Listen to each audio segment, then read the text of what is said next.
আসসালামু আলাইকুম। বাংলাদেশ বেতার খুলনা খবর পড়ছি বিলকিস আক্তার সিদ্দিকা। আসন্ন ঈদুল আজহা উপলক্ষে আগামী 25শে মে থেকে 31শে মে পর্যন্ত 7 দিনের সরকারি ছুটি ঘোষণা করেছে সরকার। গতকাল প্রধানমন্ত্রী তারেক রহমানের সভাপতিত্বে অনুষ্ঠিত মন্ত্রিসভার বৈঠকে এ সিদ্ধান্ত নেওয়া হয়। পরে মন্ত্রিপরিষদ বিভাগের এক সংবাদ বিজ্ঞপ্তিতে জানানো হয়, সিদ্ধান্ত অনুযায়ী ঈদের ছুটির আগে 23 ও 24শে মে সরকারি অফিসসমূহ খোলা থাকবে। বিভিন্ন কর্মসূচির মধ্য দিয়ে দেশের অন্যান্য স্থানের মতো খুলনায় আজ নোবেল বিজয়ী বিশ্বকবি রবীন্দ্রনাথ ঠাকুরের 165তম জন্মবার্ষিকী উদযাপিত হচ্ছে। বহুমুখী প্রতিভার অধিকারী বিশ্বকবি রবীন্দ্রনাথ ঠাকুর বাংলা সাহিত্য, সঙ্গীত ও শিল্পকলার সর্বত্র এক অনন্য প্রতিভার সাক্ষ্য রেখে সাহিত্য ও শিক্ষাঙ্গনকে সমৃদ্ধশালী করে গেছেন। এশিয়া থেকে তিনিই সর্বপ্রথম নোবেল বিজয়ী হওয়ার বিরল সম্মানের অধিকারী হন।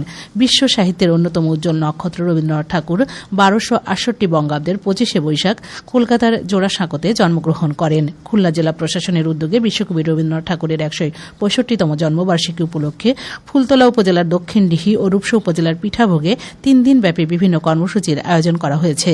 ফুলতলার দক্ষিণডিহি রবীন্দ্র কমপ্লেক্সের কর্মসূচির মধ্যে রয়েছে উদ্বোধনী অনুষ্ঠান, আলোচনা সভা, লোকমেলাও ও সাংস্কৃতিক অনুষ্ঠান। আইন, বিচার ও সংসদ বিষয়ক মন্ত্রী মোহাম্মদ আসাদুজ্জামান প্রধান অতিথি হিসেবে আজ বিকেলে 3 দিনব্যাপী কর্মসূচির উদ্বোধন করবেন।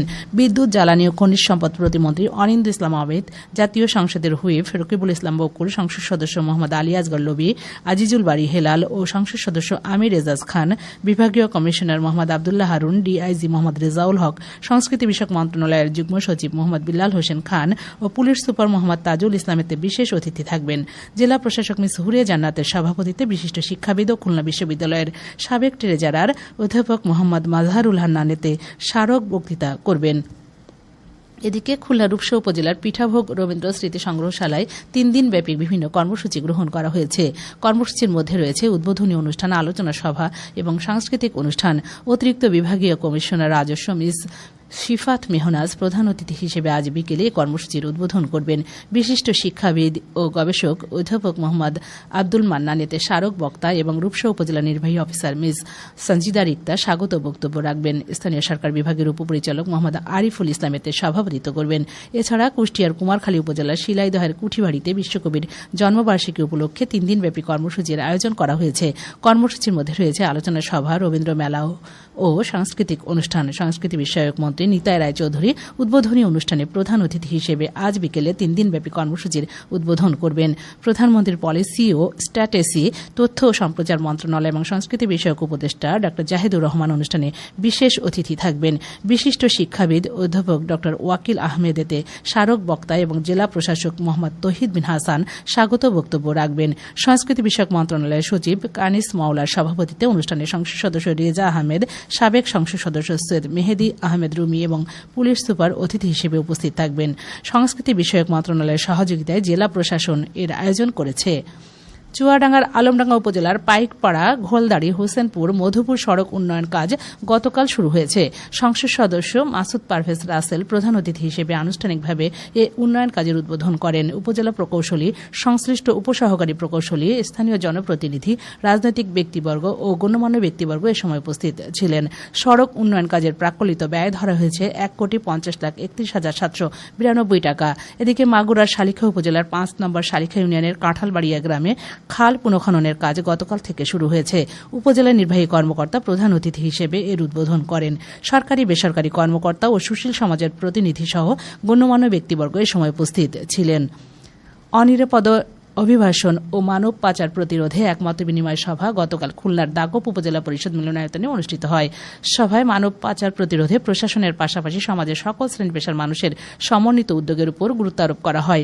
উপজেলা নির্বাহী অফিসার এতে প্রধান অতিথি ছিলেন। থানা অফিসার ইনচার্জ, সমাজসেবা কর্মকর্তা, প্রাথমিক, যুব উন্নয়ন ও প্রাণী সম্পদ কর্মকর্তা সহ এনজিও প্রতিনিধিরা এ সময় উপস্থিত ছিলেন।